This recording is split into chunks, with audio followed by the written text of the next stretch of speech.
Absolutismo, mercantilismo, sociedade hierarquizada, poder religioso, antigo regime, aqui no História ao Quadrado.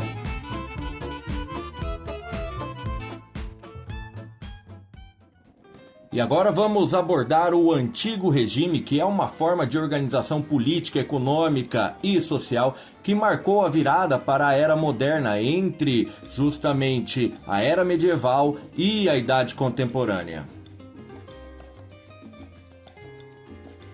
É importante destacar que o antigo regime está muito bem demarcado no tempo e no espaço. Basicamente ocorre na Europa entre os séculos XVI e o século XVIII e se encerra com a Revolução Francesa em 1789. A França é justamente um dos maiores exemplos do antigo regime. Lá, Luís XIV foi o maior exemplo do absolutismo monárquico, ele que reduziu o poder da nobreza e expandiu a influência cultural, política e econômica da França. Na Rússia se destacou Pedro o Grande, que acabou introduzindo várias tecnologias e métodos ocidentais, modernizando o exército e a administração do país e ainda mais aproximando a diplomacia russa da Europa Ocidental. Já na Prússia, o Frederico II instituiu reformas iluministas na administração e na educação. Também expandiu militarmente e promoveu o desenvolvimento cultural do país. Em relação ao governo, o antigo regime prega grandes poderes ao Estado. A exemplo de Thomas Hobbes, que pregava que o indivíduo deveria dar poderes ao próprio Estado, renunciando a parte de sua liberdade em busca de proteção e organização social. Assim surge a ideia do absolutismo, onde todo o poder está concentrado nas mãos do monarca. O rei representa o próprio Estado e não há limitação alguma ao seu poder. A ausência completa de instituições de Estado independentes do próprio indivíduo real. Esse poder era legitimado pela teoria do direito divino dos reis, que sustentava que o monarca recebia seu poder diretamente de Deus. Então o rei não podia ser contestado, pois representava a própria vontade de Deus na terra. Justamente por isso que o poder real ele é completamente limitado. Não há ideia de Constituição ou Carta Magna, não há uma lei acima da própria vontade do rei. A ideia das constituições que servem para todo mundo só vai surgir a partir da Revolução Francesa. E todo esse poder era hereditário, ou seja, o trono passava de pai para filho. O poder pertence sempre a uma mesma família, conhecida também como dinastia, e isso, teoricamente, evitava algumas lutas pela sucessão do trono. A sociedade europeia, durante o antigo regime, seguia um modelo muito parecido nos países e com vários resquícios ainda da Idade Média. Era uma sociedade rigidamente hierarquizada, dividida basicamente em 3 grupos sociais.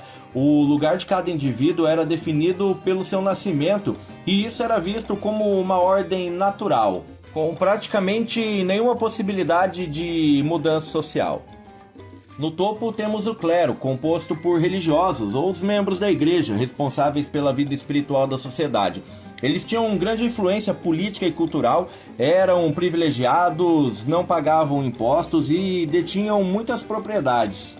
Logo abaixo temos a nobreza, formada por famílias que detinham títulos de nobreza, ou seja, os amigos do rei, e também eram proprietários de terras e detinham monopólio também de cargos militares e administrativos. Esses também eram privilegiados, não pagavam impostos e representando praticamente 97-98% da população estava o terceiro estado, formado por camponeses, artesãos e comerciantes, conhecidos também como burgueses.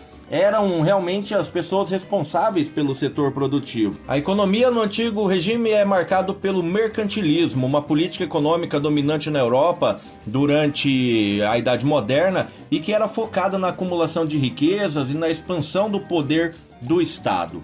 Basicamente era o Estado que controlava a economia, regulando o comércio, impondo tarifas e incentivando a produção local. Estabelecia também monopólios e concedia subsídios para setores estratégicos. Ou seja, o rei atuava diretamente nas questões econômicas. Uma forte característica era o metalismo, ou seja, a riqueza de uma nação era medida pela quantidade de metais preciosos, basicamente ouro e prata, que esse país possuía. As nações então buscavam acumular o máximo possível de ouro e prata de diversas formas possíveis. Outra marca foi o colonialismo, ou seja, as metrópoles europeias estabeleciam colônias em outros continentes e exploravam os recursos naturais como produtos agrícolas e os próprios metais preciosos desses territórios. Por fim, para a acumulação de riqueza era sempre necessário o superávit comercial, ou seja, os países buscavam exportar mais produtos do que importar. Essas receitas geradas acumulavam as riquezas para a metrópole. Por fim, o antigo regime era marcado por uma forte herança moral do período medieval, com um forte poder da igreja, especialmente a igreja católica no continente europeu. Havia uma estreita relação entre igreja e Estado, que ao mesmo tempo legitimava o poder dos monarcas, sendo o próprio Papa que coroavam os reis, e o Estado, em contrapartida, acabava protegendo e privilegiava determinada religião, tornando-a oficial. E ainda era a própria igreja que detinha o monopólio da educação, com escolas e universidades sob seu controle, já que não havia educação pública nesse momento. Ou seja, era basicamente a transmissão de valores religiosos que mantinha a hegemonia cultural cristã na Europa. Portanto, com tamanho poder moral, a igreja acabava moldando a mentalidade da população e ditava as normas de comportamento e valores morais. A moralidade imposta pela igreja era vista como a base da ordem social, mas não apenas de espiritualidade vivia a igreja, ela tinha um forte poder econômico, era uma das maiores proprietárias de terras e acumulava riquezas através de doações. O clero ainda desfrutava de isenções fiscais, aumentando cada vez mais a sua prosperidade econômica. Esse é um grande resquício do período medieval.